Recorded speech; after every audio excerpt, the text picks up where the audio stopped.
সবসময় কিন্তু নতুনদের প্রেফার করি। আমি 30টা গল্প শুনে কিন্তু একটা গল্প সিলেক্ট করি। আমি অনেক গল্প শুনি, সারা বছর শুনি, আমি যেটা শুনি সেটা রং থাকে না। আমি শুনি, আমার টিম শুনি, একাধিক অনেকবার শুনি। এবার যেটা হয়েছে, যেমন হৃদয়ের ক্ষেত্রে যেটা বলা হয়েছিল যে হৃদয়ের ছবি করবেন আপনি, ছবি। আমি বলেছি যে হৃদয়ের সিনেমা দেখে সবাইকে বলতে হবে সেটা প্রমাণ করেছেন। হৃদয় হচ্ছে one of the best director, commercial director. হায়াতের ক্ষেত্রেও সেটা কিন্তু ব্যাপারটা ছিল। হায়াতের সিনেমা দেখে, হায়াত কিন্তু খুবই ট্যালেন্টেড একটা মানুষ, ও আসলে সময়টা পায়।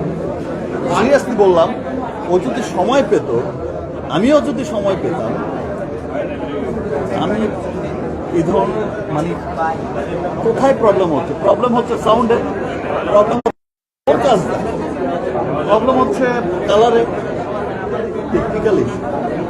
হ্যাঁ, অনেকে বলছে যে এই পারমিশন জটিলতার কারণেই কিন্তু দেখো যে আমাদের যে মূল শিডিউল ছিল পুরো শিডিউল শেষ হয়ে গেল।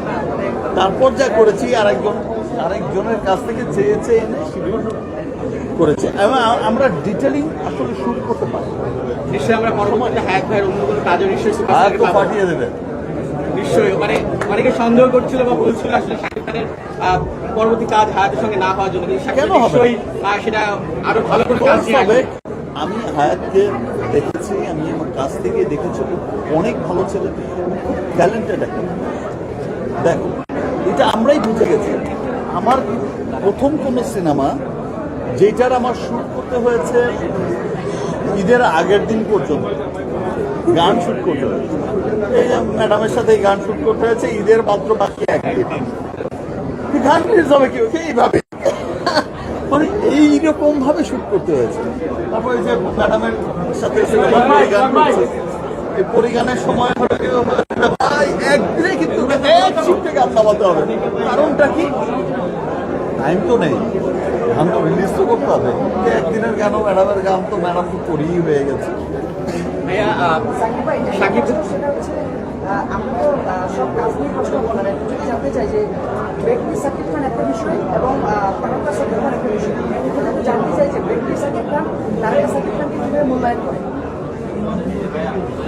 ব্যক্তি শাকিব খান তারকা শাকিব খানকে শুধু একটা কথাই বলে যে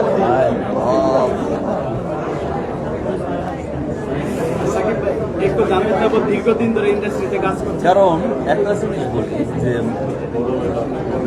আমার দেশ অনেক গরিব, ছোট্ট দেশ। মনের দিক থেকে লাগে, মনের দিক থেকে না। হ্যাঁ, বাট আমি এইটুকু বিলিভ করি যে আমার দেশে ব্যক্তি শাকিব খান, তারকা শাকিব খান, যে আমার দেশে একজন শাকিব খান আছে, সেটা আমি খুব প্রাউড করি। এবং আমি আমার দেশের শাকিব খানকে আরো পুশ করতে চাই যে আপনি আরো উপরে যান। এখন নতুন গভর্নমেন্ট এসেছে, আমি তাদের কাছেও বলতে চাই যে বিগত গভর্নমেন্টের কথা ভুলে যায় না, ওদের কাছে তো প্রত্যাশা অনেক, মানুষের আশা অনেক। সিনেমা নিয়ে আপনারাও কাজ করেন, আপনারা শুধু সিনেমা ইন্ডাস্ট্রিকে ভাববেন না যে নাচে গানে ভরপুর একটা বিনোদনের জায়গা।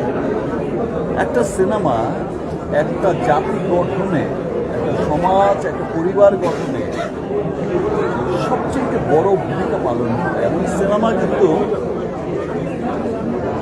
আপনার কৃষ্টি কালচারকে পুরো বিশ্বে পৌঁছে দেওয়ার সবচেয়ে বড় মাধ্যমই হচ্ছে সিনেমা। সো এটার দিকে ধ্যান দিয়ে, আদারওয়াইজ আপনার জাতির মেরুদণ্ড শক্তভাবে আপনি গড়ে উঠবেন। গভর্নমেন্টের কাছে আমিও এইটা চাইদা করেন। আর শাকিব খান আর বললেন যে তারকা শাকিব খান ভালোবাসি। রাত 12টা বাজে দাঁড়িয়ে আছে। সাকিব ভাই, একটু জানতে চাবো, দীর্ঘদিন ধরে ইন্ডাস্ট্রিতে কাজ করছেন, একটা সময় আমরা প্রায়